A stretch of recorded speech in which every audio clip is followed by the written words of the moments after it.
Ang paksa po natin ngayon mga kapatid ay may pamagat na kaligtasan at gantimpala. Ang mga version ng Biblia na ating gagamitin ay ang bagong Biblia, New King James Version, liban na kung may ibang babanggitin. Ang lesson natin ngayon mga kapatid ay parang back-up lesson to.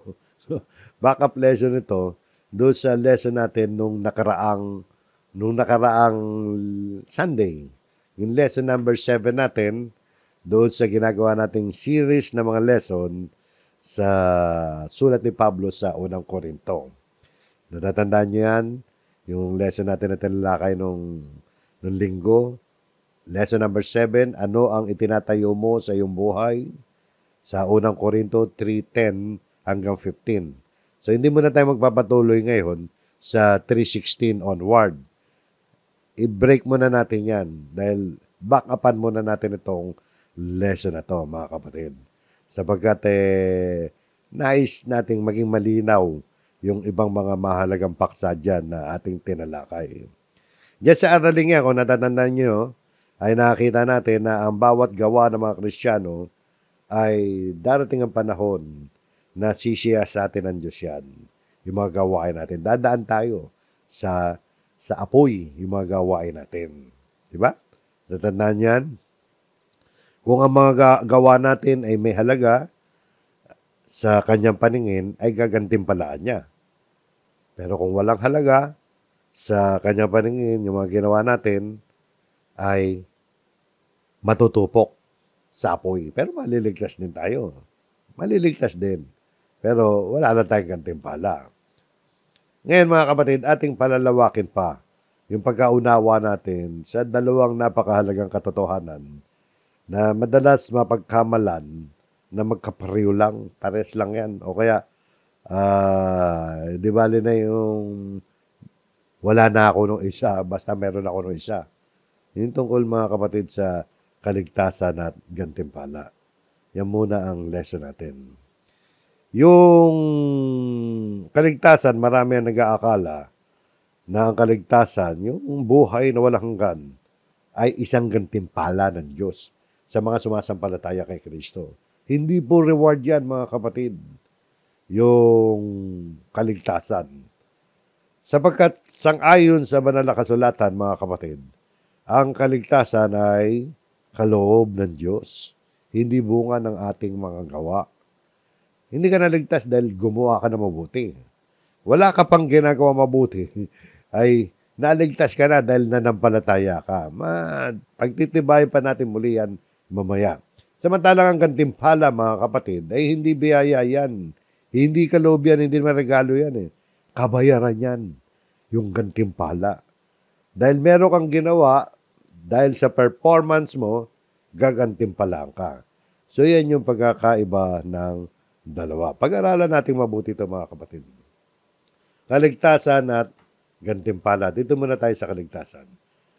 Ang kaligtasan, mga kapatid, ay kaloob. Never na naging gantimpala yan. Yung kaligtasan, yung salvation ng mga kaluluwa natin, yan yung pinag-uusapan natin kaligtasan dito. Ang kaligtasan ay bunga ng biyaya ng Diyos yan. Grace of God. Hindi bunga ng mga gawa ng tao. Sinasabi nga rito sa Efeso, mga kapatid, ang kaligtasan ay bunga ng biyaya ng Diyos, hindi bunga ng mga gawa ng tao. Sabi rito, sapagkat sa biyaya, kayo'y naligtas. Saan daw tayo naligtas? For by grace. So sa pamamagitan ng biyaya, you have been saved. Naligtas tayo. No? Bagamat hindi tayo karapat-dapat, kaya tinawag na biyaya yan. Kasi hindi ka naman karapat-dapat iligtas, ay ibinigay pa rin sa atin ng Diyos. Dahil sa kanyang kabutihan at kagandahang loob, naligtas tayo. Hindi ito bunga ng ating mabubuting gawa o sariling pagsisikap. Paano nangyari yan? Paano tayo na-qualified dyan, mga kapatid? Hindi nang gawa. Sa pamamagitan ng pananampalataya. Yun lang ang ginawa natin. Kung matuturing mong gawa yan. Pero sabi nga, mamaya, lilinawin na hindi gawa yan, mga kapatid. Ang biyaya ay tinatanggap sa pamamagitan ng pananampalataya. Ito yung paraan kung paano tayo tumugon sa alok ng Diyos. Manampalataya tayo. Ano ba alok ng Diyos? Ang alok niya, bugtong na anak. Sapagkat gayon na lamang ang pag-ibig ng Diyos sa libutan, ibinigay niya ang kanyang bugtong na anak upang ang sino man sa kanya sumampalataya ay huwag mapahaba kundi magkaroon ng buhay na walang hanggan. John 3:16 yan, di ba? So, ibinigay ng Diyos yan. Yan ang alok niya. Ang kailangan lang natin, sumampalataya doon sa ibinigay niya, yung kanyang bugtong na anak. Sa pamamagitan ng pananampalataya yan. Hindi yung pananampalataya ang gumagawa ng kaligtasan. Si Kristo ang gumagawa ng kaligtasan. Ang pananampalataya ay naging daluyan lamang natin, naging daan upang tanggapin natin ang kaligtasan. Kita niyo, no? Ang kaligtasan hindi yung pananampalataya mo nagligtas sa'yo. No? Yung pananampalataya mo kay Kristo, dahil kay Kristo, naligtas ka. At sabi pa rito, at ito'y hindi sa pamamagitan ng inyong sarili.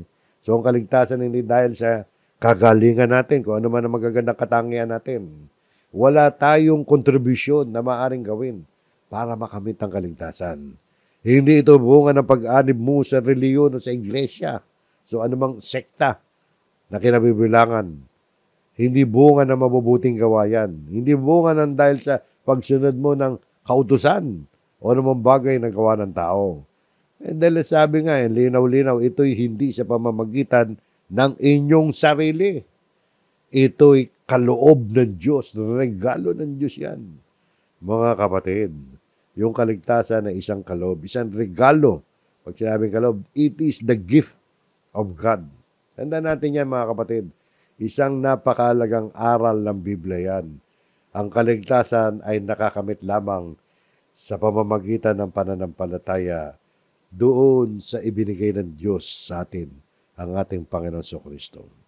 So ang kaligtasan, mga kapatid, hindi sa pamamagitan ng gawa natin o pag-anib natin sa anumang sekta ng reliyon. Ang tanging paraan upang makamit ito ay sa pamamagitan ng pananampalataya kay Kristo. Regalo yan mula sa Diyos. Wala tayong pwedeng ipagmalaki, kundi ang habag, ang pag-ibig ng Diyos. Sabi nga sa sumunod na talata, 2:8, muling idiniin pa ni Pablo, pinagkadiin din pa, hindi sa pamamagitan ng mga gawa, upang ang sino man ay huwag magmalaki. So yan ang disenyo ng Diyos sa salvation. Ayaw ng Diyos na may magmamalaki pa sa Kanya. Kasi wala naman talagang karapat-dapat sa Diyos. Dahil tayo yung nagkasala. At ang kailangan natin ay matubos tayo ng dugo ni Kristo. Ang kailangan lang natin dyan, mga kapatid, paniwalaan natin ang ating Panginoong Kristo. So yun po, mga kapatid, lumalabas dito, ang kaligtasan, mga kapatid, pare-pares lang yan doon sa mga maliligtas. Walang mas ligtas, walang mas kaunti ang kaligtasan. Hindi. Kundi lahat ay ganap na maliligtas dahil sa sila'y sumampalataya sa dugo ni Kristo. So yun po, mga kapatid, ang tungkol sa kaligtasan. So, susunod, mga kapatid, ay ang gantimpala. Gantimpala, sa English niyan ay reward. Ang gantimpala ay hindi biyaya. No? Ang gantimpala ay bunga ng mga gawa, hindi kaloob yan. Ang gantimpala o reward ay hindi biyaya. Paano natin nasabi yan? Ito, yung Biblia mismo ang magsasabi. Yung, pag sinabing biyaya, grace, hindi reward yan. Ha? Kasi yung reward, hindi biyaya. Saan natin nakuha yan? Dito sa Roma 4:4, sabi ni Apostol Pablo, ngayon sa gumagawa, ang kabayaran ay hindi itinuturing na biyaya, kundi siyang talagang nararapat. No?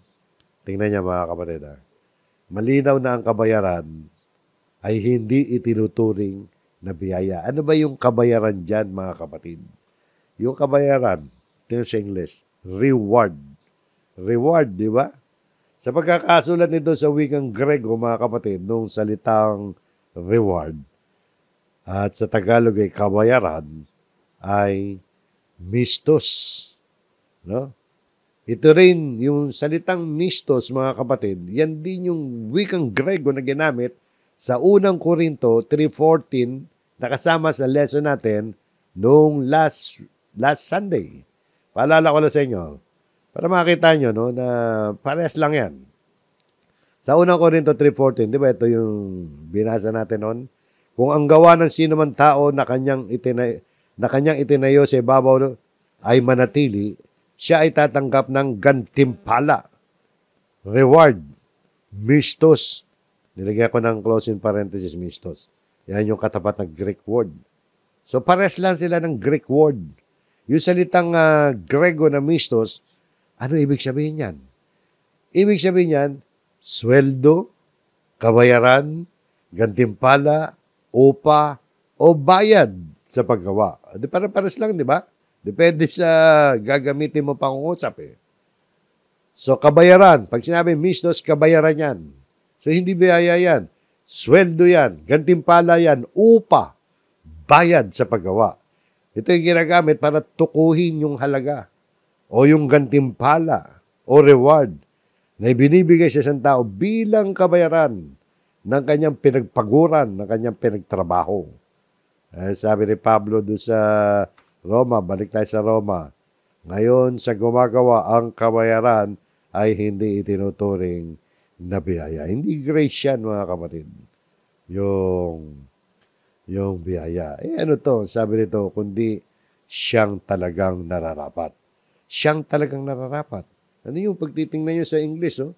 Sa King James Version, yung katumbas nung siyang talagang nararapat ay but of debt. Ano yung debt? Utang. Kaya sa Tagalog ang Biblia, mga kapatid, yung lumang Tagalog, sa sali nun ay utang talaga inilagay, kundi siyang utang. So, hindi biyaya yung kabayaran. Yung kabayaran ng mga gawa. Hindi biyaya yan. Utang yan. Kabayaran. No? Parang ano yan mga kapatid, sa sweldo ng isang manggagawa. Yung marami sa atin, mga manggagawa. No? Hindi employer. Ika tayo na mamasukan lang. Yung sweldo natin, mga kapatid, hindi biyaya ng amo natin yan. Pag sinabi kasi biyaya, libre yan, hindi mo pinagpaguran, niregaluhan ka eh. Yung sweldo ba, regalo ng amo natin? Hindi po. Utang yan ng amo natin. Dahil nagtrabaho tayo, kung lingguhan ng sweldo natin, isang linggo tayo nagtrabaho, so pasisweldoin tayo isang linggo. Bakit? May utang siya sa atin, nagtrabaho tayo, nagpagod tayo. So pinagpapaguran yan. So gawa yan, mga kapatid. So hindi yan ang kaligtasan. So magkaiba, di ba? Yan ang pagkakaiba ng kaligtasan. Yung kaligtasan ay hindi batay sa mga gawa natin. Hindi katulad ng sweldo. Yung reward, batay yan sa mga gawa natin. So yun po, mga kapatid, yung tungkol sa gantimpala. So malinaw yan, mga kapatid, no? Yung gantimpala, hindi biyaya yan. Yung kaligtasan ng biyaya. Ngayon, ito issue ngayon, mga kapatid. Maganda kasi may gantimpala. Yung iba, ayaw ng gantimpala, basta maliligtas lang daw, okay na. Hindi ho ganun dapat ang mentality ho natin. Sapagkat bakit pa kaya itinuro ng Biblia na merong gantimpala ang mga gawa ng mga Kristiyano? Sa palagay kaya ninyo, yung okay lang na huwag ka nang magtrabaho? Yung gantimpala, resulta yan ng pagtatrabaho natin bilang mananampalataya. Ibig sabihin, ayaw mo ng gantimpala, hindi ka na magtatrabaho, hindi ka na gagawa. O kaya, sabi ng iba, kaya ka lang naman nagtatrabaho, kaya ka lang naman kumikilos dahil sa gantimpala. O, masama ba yun, mga kapatid? Na kaya tayo kumikilos dahil alam natin may gantimpala? Hindi po masama yun. Alam niyo mga kapatid, hindi ko maintindihan yung mga ganun no? Yung mga ayaw ng gantimpala. Naglilingkod daw sila sa Diyos, hindi dahil sa gantimpala. Alam niyo, kung walang gantimpala, maglilingkod ka ba kaya sa Diyos? Mahirap pa tayo, no? Bagamat ang kaligtasan, tingnan nyo, ang kaligtasan ay hindi gantimpala. Biyaya ng Diyos yan. Kung walang pangako ng kaligtasan, bagamat hindi gantimpala yan, nililinaw ko lang. Example lang yan. Kung walang pangako ng kaligtasan, kapag ikaw ay nanampalataya kay Kristo, mananampalataya ka ba kay Kristo? Sabi nga ni Pablo, kung walang pagkabuhay na maguli, ano ba yung pagkabuhay na maguli? Kasama yan sa gantimpala natin. Kasama yan sa pangako ng Diyos. Kung wala raw pagkabuhay na maguli, ay kumain at uminom na lang tayo. Yaman bukas ay mamamatay tayo. So, ibig sabihin, walang kabuluhan yung paglilingkod natin. Kung walang mga pangako ng Diyos. At karamihan ng mga pangako ng Diyos ay gantimpala para sa mga maglilingkod. Bagamat ang kaligtasan, mga kapatid, nilinaw natin kanina, sa ngayon sa Biblia, ay hindi naman gantimpala yan. Regalo ng Diyos yan. Regalo ng Diyos dahil wala naman tayong ginawa. Nanampalataya lang tayo. Pinaniwalaan lang natin, tinanggap natin. So, ano naman yung gantimpala? Yung mga gantimpala ay ibibigay yan sa hukuman ni Kristo. Yung hukuman ni Kristo rito na binabanggit dito sa 2 Korinto 5:10. Ito yung tinatawag ng mga Bible scholars na Bema Judgment o the Judgment Seat of Christ. Dito huhukuman ang mga mananampalataya lang. Hindi kasama rito ang mga hindi mananampalataya. Ito, tingnan niyo mga kapatid sa 2 Korinto 5:10. Sapagkat tayong lahat ay kailangan humarap sa hukuman ni Kristo. For we must all appear before the judgment seat of Christ. Para sa mga mananampalataya lang ito, mga kapatid. Sapagkat ang hukumang ito, tayong lahat daw. Sinong tayong lahat? Haharap dyan. Mga Kristiyano lamang. Tayong lahat. Sila Pablo, pati yung kausap niya, mga mananampalatayang taga-Korinto. Hindi kasama rito, mga kapatid. Ang mga hindi mananampalataya. Kasi yung mga hindi mananampalataya, hatulan yan sa final judgment. Doon didesisyonan kung mapupunta ba sila sa dagat-dagat ng apoy o hindi. Dito kasi sa hukuman ni Kristo ay hindi pinag-uusapan kung parurusahan ka sa dagat-dagat ng apoy o hindi. Hindi pinag-uusapan dito yung final destination mo. Dahil dito may final destination na tayo bago tayo humarap dyan. Anong final destination natin? Naligtas na tayo bago tayo humarap dyan. Mga ligtas lang ang harap dyan. Kasi ang mga Kristiyano, yung mga mananampalataya, ay hindi nakasama, mga kapatid, sa huling paghuhukom na kung saan huhukuman ng tao, kung sila'y mapupunta sa dagat-dagatang apoy o hindi. Sapagkat sabi nga rito sa Roma 8:1, Ngayon ay wala ng kahatulan sa mga na kay Kristo Jesus. Wala ng kahatulan. Ano yung sa English ng kahatulan dyan? Hindi lang simple judgment yan, kundi condemnation, mga kapatid. Pag sinabing condemnation, kondenado ka. Mapapahama ka. Parang sinabi rito, wala ng kapahamakan sa paghuhukom ang mga na kay Kristo. Paano natin nasiguro yan, mga kapatid? Tama ba yung sali na condemnation yan? Tama yan, sapagkat sa pagkakasulat niya sa wikang Grego, yung salitang condemnation o kahatulan ay katakrima. Yung salitang katakrima ay nangangahulugan na paghatol na may kasamang hatol ng kaparusahan. May kaparusahan yan.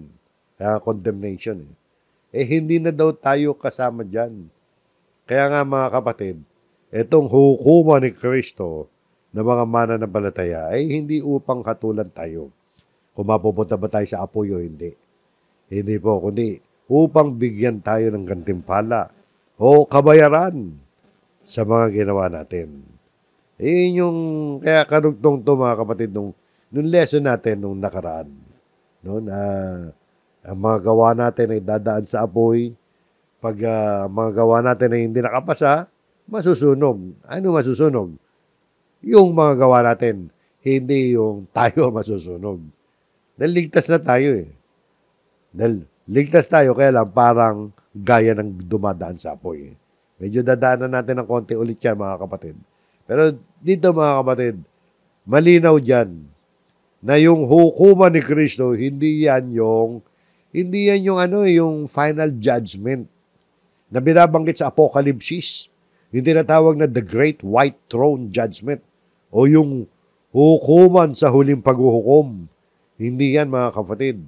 Yung, yung hukuman sa uling paghukom, magaganap yun pagkatapos ng 1,000 taong paghahari ni Kristo dito sa lupa. Na doon mga kapatid ay huhukuman ang mga hindi nasama sa unang pagkabuhay na maguli. Pero itong ikalawang Korinto mga kapatid, yung binabasa natin 5:10, ay pagsusuri yan ng mga ligtas na. Layunin nito yung pagbibigay ng gantimpala o kaya yung kawalan ng gantimpala. Hindi kaligtasan o kaparasahan ang layunin yan. Magaganap yan sa muling pagparito ni Kristo. Tingnan nyo, malamang yan, maganap yan doon sa bungad ng 1,000 years na paghahari ni Kristo dito sa lupa.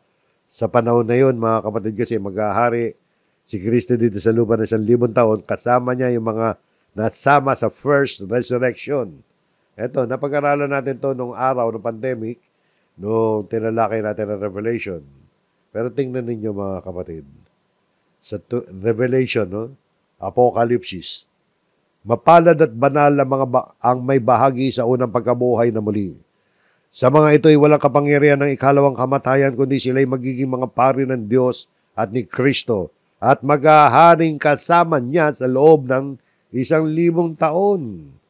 Dito magaganap yan sa earth, mga kapatid.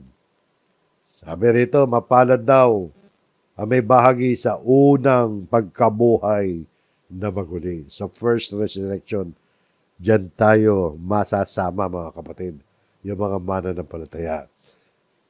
Gaya ng sinasabi dito sa unang Thessalonica, kailan ba magaganap ang unang resurrection? Sa muling pagbabalik o muling pagparito ni Kristo. Yung unang pagkabuhay na maguli. Sabi rito, no? Sapagkat ang Panginoon mismo ang bababa mula sa langit na may sighaw, may tinig ng aranghel at may trumpeta ng Diyos, at ang mga namatay kay Kristo ay babangon muna. Yan pagbaba ni Kristo, ha? Ang Panginoon mismo ang bababa mula sa langit. Pababa na siya mula sa langit. No? Ang mga namatay kay Kristo ay babangon muna. And the dead in Christ will rise first. Yan ang first resurrection, mga kapatid. Yan din yung binabanggit sa Revelation kanina. Tingnan nyo, paano yung mga dinat ng buhay? Continuation ng talatang yan. Pagkatapos tayong nabubuhay na natitira ay aagawin kasama nila sa mga ulap upang salubungin ng Panginoon sa papaburin at sa gayon ay makakapiling natin ng Panginoon magpakailanman. So sasalubungin ng Panginoon. Saan ba papunta ang Panginoon? Pababa, galing sa langit. Sasalubungin ng Panginoon. Pag idinuktong mo yan sa Revelation kanina, sa chapter 20, binasa natin ng first resurrection, pagbaba niya, sinalubong natin, bababa rin tayo lahat at maghahari tayong kasama ni Kristo sa loob ng 1,000 taon. So yan po mga kapatid, diyan magaganap yan. Hindi natin alam paano pagaganapin ni Kristo yan. Makapangyarihan naman ng Diyos eh. O paano magkakaroon pa ng paghuhukom yung mga mananampalataya. Hindi naman kasi tagalang, yung paghuhukom ng Diyos mga kapatid, hindi naman kasi tagalang hearing o ng paghuhukom dito sa lupa. Pag nagkaroon ng hearing sa mga hukuman natin, naabot ng 3 taon, 15 taon, di pa tapos. Hindi ganun yan, mga kapatid. No? So, eto sabi, sapagkat tayo lahat ay kailangan humarap sa hukuman ni Kristo. Bakit tayo haharap sa hukuman ni Kristo? Mga mananampalataya lang yan, ha? Upang bawat isa ay tumanggap ng kabayaran. So, para tumanggap daw tayo ng kabayaran. So, hindi tungkol sa kaligtasan yan, tungkol sa matatanggap nating kabayaran tungkol sa mga ginawa natin. Kabayaran sa mga bagay na ginawa niya sa pamamagitan ng katawan. Ano ibig sabihin yan?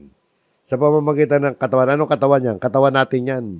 Yung literal na katawan natin. Ibig sabihin, ito'y tumutukoy sa lahat ng ginawa natin habang nabubuhay tayo sa ating katawan, sa ating pisikal na buhay dito sa lupa. Lahat ng aksyon natin, pananalita, motibo at gawain ay isasalang sa pagsusuri. Kasama na dyan mga kapatid, yung mga ginawa natin may kaugnayan sa ating paglilingkod kay Kristo, yung mga gawain sa church, mga gawain sa kung ano man tungkol sa gospel. Kasama na yan. Gaya ng ating napag-aralan nung nakaraang linggo na tungkol doon sa ano ba yung itinatayo natin. Sapagkat yung ano man ang tinatayo natin, dadaan sa pagsusuri yan. Ayan na nga, yung pagsusuri na yan. At dito mga kapatid, ay lumalabas talagang tutuusin tayo. Magkakaroon ng accounting ng buong buhay natin bilang isang mananampalataya mula nang tayo'y maligtas. Mula nang tayo nanampalataya hanggang sa katapusan ng ating buhay.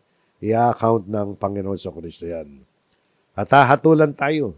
Ano ang hahatulan sa atin?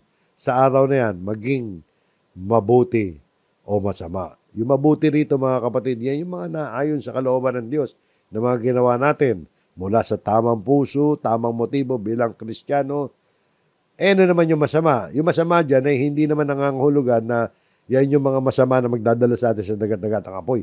Mga ligtas na nga yan eh. Lahat tayo nagkakamali kahit buhay pa tayo, kahit tayo mananampalataya, di ba? Nagkakamali tayo. Minsan nagkakamali tayo sa motibo natin, sa iniisip natin. O dyan hatulan ng Diyos yan. Sino ba nakakaalam ng motibo ng Kristiyano kapag siya'y kumikilo sa paglilingkod? Hindi natin mahatulan ng kapatid natin. Pabayaan natin ang Panginoon ang humatol doon. Pero hatulan tayo ng Panginoon, lahat tayo hatulan ng Panginoon sa mga ginawa natin bilang Kristiyano, hindi para parusahan sa apoy. Hindi ganon. So yun po. So dito mga kapatid, tingnan nyo. Huwag natin kakalimutan na ang mabuti o masama, ano man dito sa dalawa, ay tatanggap ng kabayaran. Di ba? Kabayaran ang pinag-uusapan dito. Na sabi dito, upang ang bawat isa ay tumanggap ng kabayaran. So may kabayaran sa mga bagay na ginawa niya sa pamamagitan ng katawan.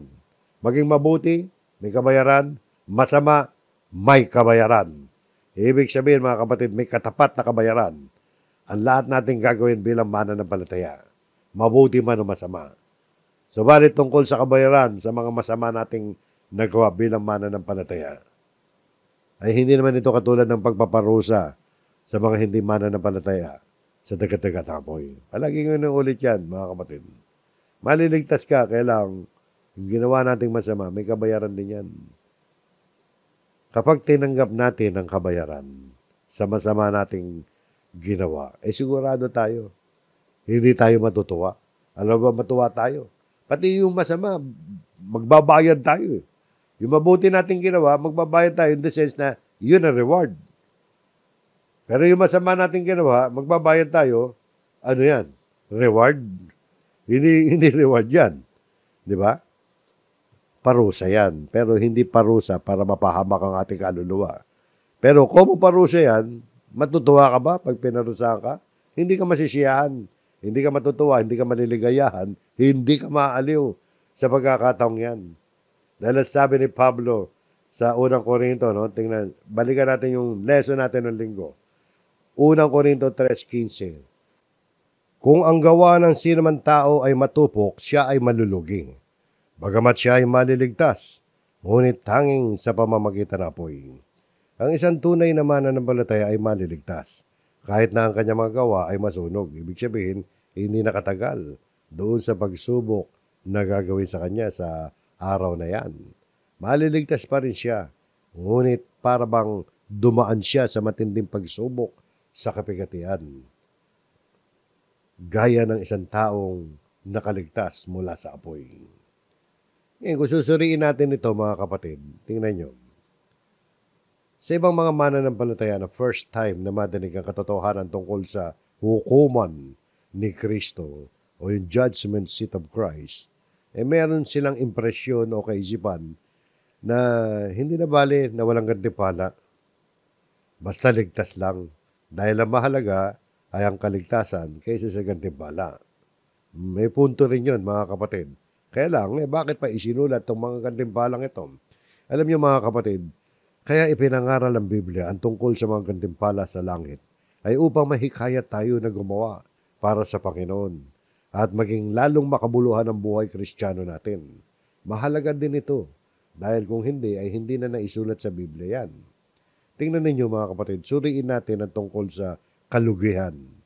Kung masusunog lang ang ating mga ginawa sa ating paglilingkod sa Panginoon, no, laliman natin mga kapatid ang pag-aaral. Yung mga salitang ang sabi rito, siya ay malulugi. Tingnan nyo sa English. He will suffer loss. Sa wikang Grego, sa pagkakasulat niyan, mga kapatid, ay zemio. Zemio. Ang salitang ito, mga kapatid, ay karaniwang isinasalin bilang to suffer loss nga. Katulad doon sa New King James Version kanina. At ibig sabihin, to suffer loss, magdusa ng kawalan. Malulugi nga. To forfeit, mawala ng karapatan o gantimpala. O to sustain damage, magdanas ng pinsala. Minsan ay ginagamit din yung salitang yan sa kontekstong parusa o kapinsalaan depende sa sitwasyon. Ibig sabihin, ang salitang ito ay hindi laging may kahulugang pinarurusahan. Pero lagi itong may bigat. Lagi yan may bigat ng kawalan o kaya ng pagsisisi. Regret.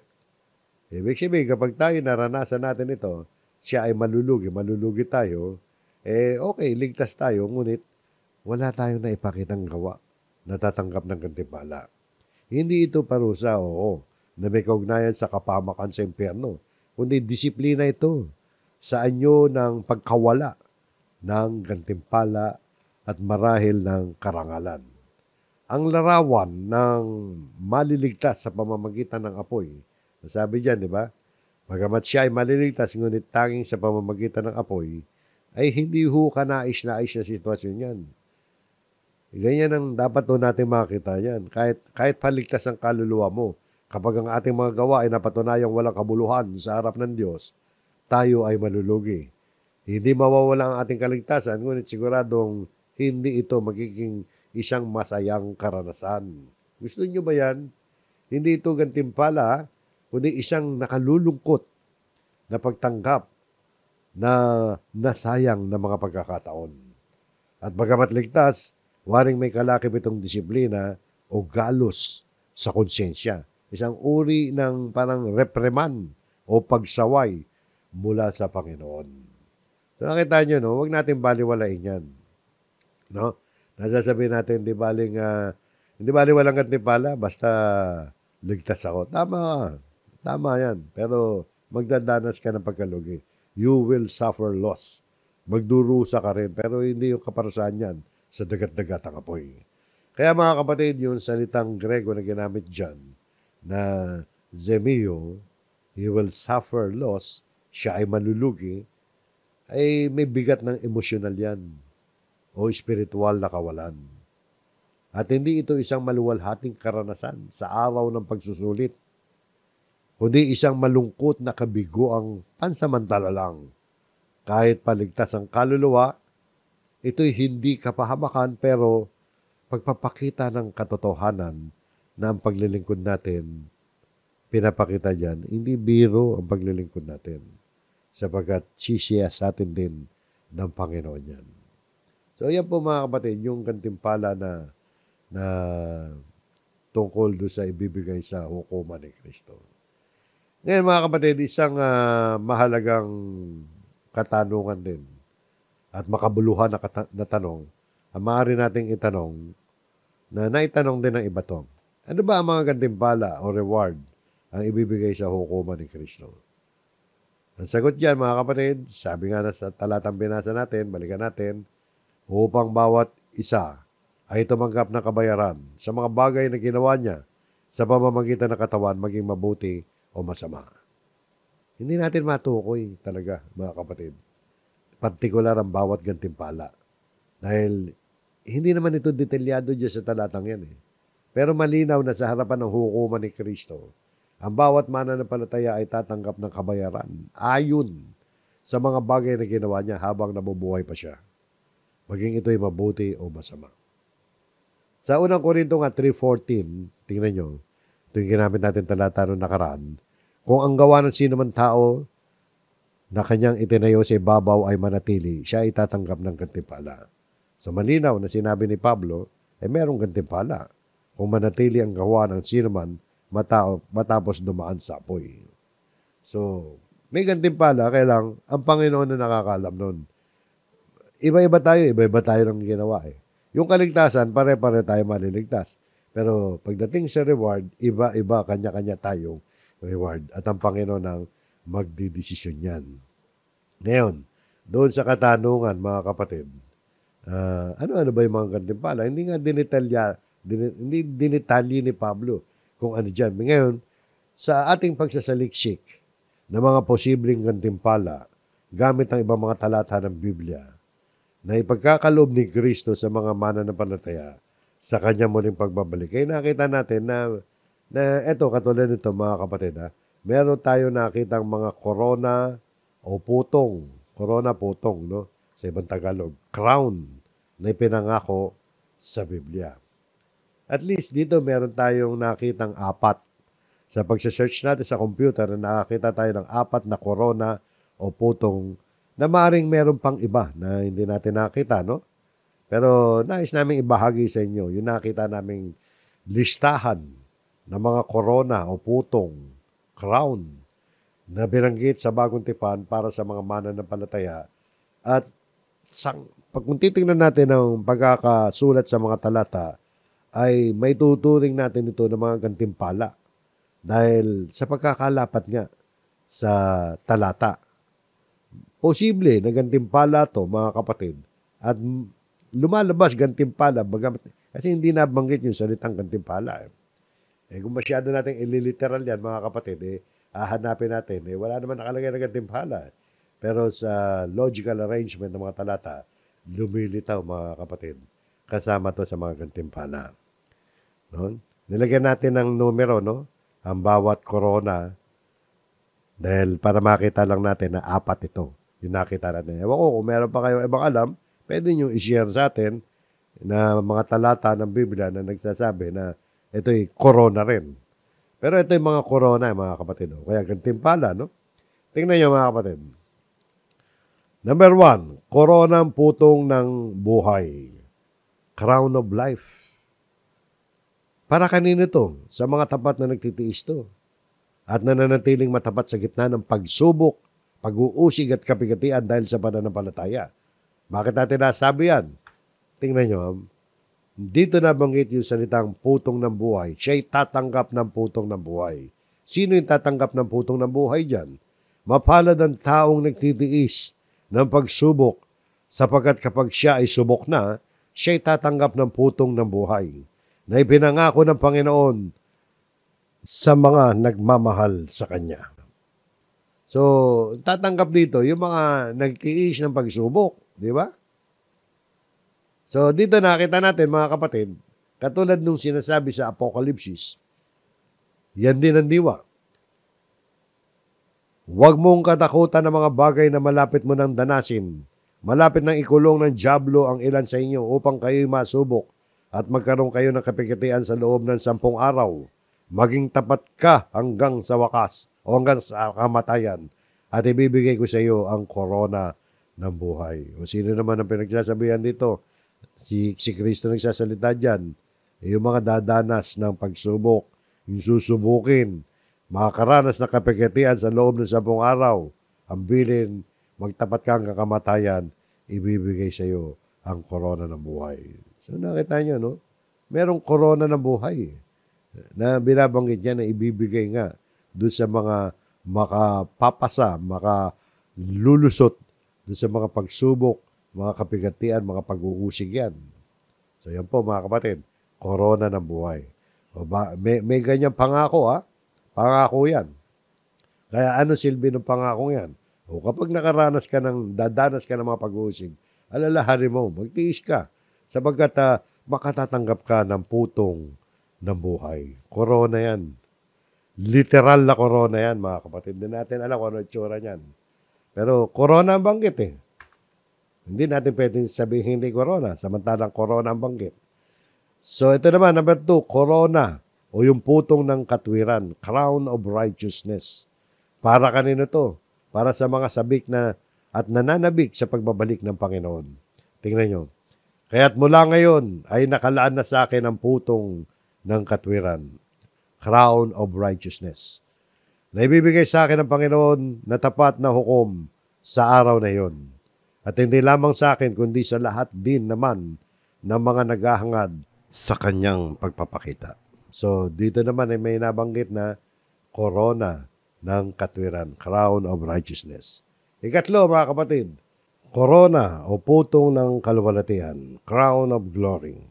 Sa unang Pedro, mga kapatid, mababasa natin sa 5:1 hanggang 4. Actually, sa verse 4 sana ang target natin. Pero para maunawaan ninyo yung kung sino yung pinatutungkulan ni Pedro rito, magandang basahin na natin mula verse 1. Ang sabi rito, ngayon, bilang kapwa matanda at isang saksi sa mga pagdurusa ni Kristo at bilang kabahagi sa kaluwalhatiang ihahayag, ipinakikiusap ko sa mga matatanda sa inyo. So, mga matatanda, mga elders, ang ina-address dito ni Apostol Pedro. Ano sabi niya sa verse 2? Napangalagaan ninyo ang kawan ng Diyos na nasa inyong pangangasiwa, na maglingkod bilang tagapangasiwa, hindi sa pilitan, kundi bukal sa loob, ayon sa kalooban ng Diyos, ni hindi dahil sa mahalay na pakinabang, kundi may sigasig. Huwag kayong maging Panginoon ng mga pinangangasiwaan ninyo, kundi kayo'y maging mga halimbawa sa kawan.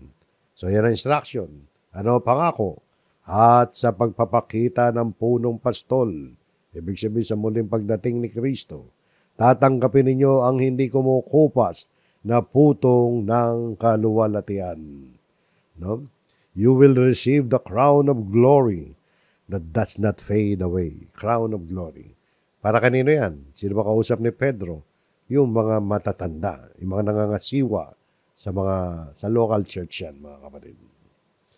At ang ikaapat na corona nakita natin sa bagong tipan na tatanggapin mula sa Panginoon ay ang tinawag ni Pablo na corona o putong ng kapurihan, the crown of rejoicing. Sa unang Thessalonica 2:19 hanggang 22. Sapagkat ano ang aming pag-asa o kagalakan o putong ng kapurihan? Crown of rejoicing. Ano daw ang kanilang crown of rejoicing? Sabi rito, sa harapan ng Panginoong Jesus sa kanyang pagdating. O ano nga ba raw? So tanong yan na nandiyan na rin yung sagot, hindi ba kayo? Kayo, ibig sabihin mga tao. Yung mga taong kausap niya, yung mga taga-Thessalonica, yan ang tinuturing ni Pablo na putong ng kapurihan. Sa harapan ng Panginoong Jesus sa kanyang pagdating. Sa makutid yung mga mananampalataya na inakay ni Pablo sa Thessalonica. Bakit? Paano nangyari yun? Sa sumunod na talata, sabi niya, sapagkat kayo ang aming kaluwalhatian at kagalakan. Kaya ayon sa nabasa natin dalawang talatang yan, yung korona ng kapurihan ay hindi material na bagay, kundi ang mga taong naligtas dahil sa ating paglilingkod sa Ebanghelyo. No? Yung mga soul winners, kung tawagin, mga nag-akay ng mga kaluluwa, patungo kay Kristo, patungo sa kaligtasan tulad ni Apostol Pablo, ay magkakaroon ng spiritual na kagalakan at karangalan sa pagbabalik ng Panginoong Jesus. Dahil makikita nila ron yung mga taong dinala nila sa pananampalataya. Yan ang dahilan kung bakit tinawag ng ilan yung gantimpalang ito. At gaya ni Pablo, ang tawag niya dyan, crown of rejoicing. So, isang korona ng kagalakan yan. Dahil ang pinakamalaking katuwaan ng isang lingkod ng Diyos ay makita yung mga kaluluwang kanyang naakay ay ligtas at kasama niya sa piling ni Kristo sa walang hanggan.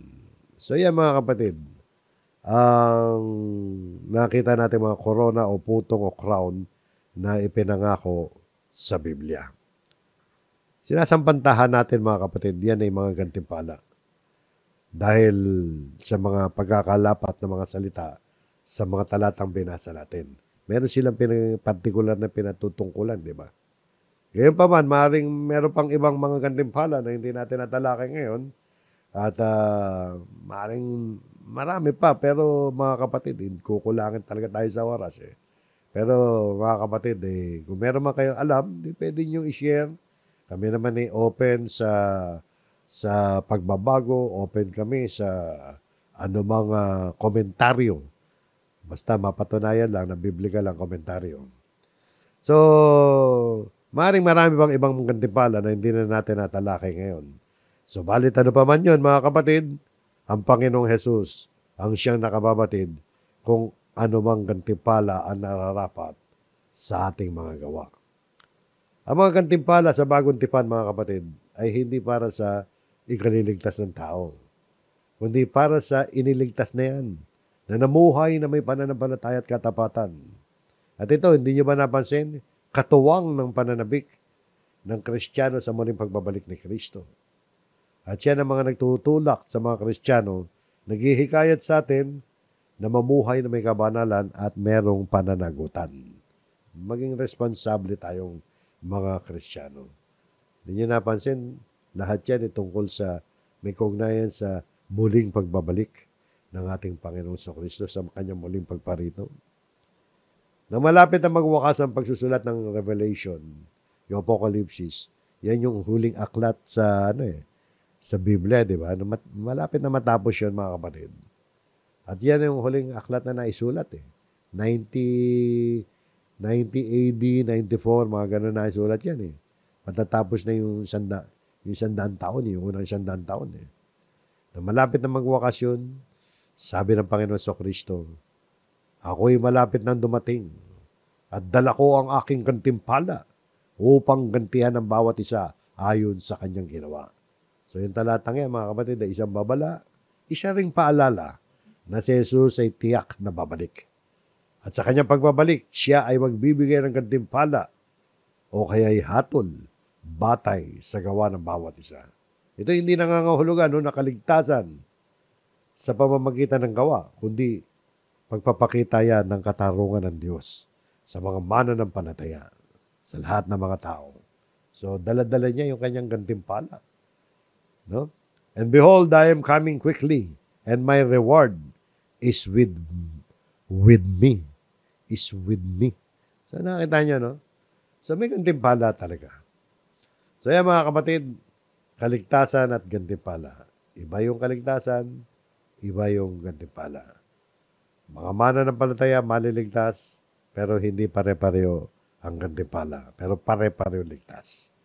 So, naway makatulong ito sa atin para lalong lumawak ang ating pangunawa sa ating pamumuhay Kristiyano. Hanggang dyan mga kapatid, maraming salamat. Pagpalain tayo ng Panginoon. Tayo po'y muling manalangin.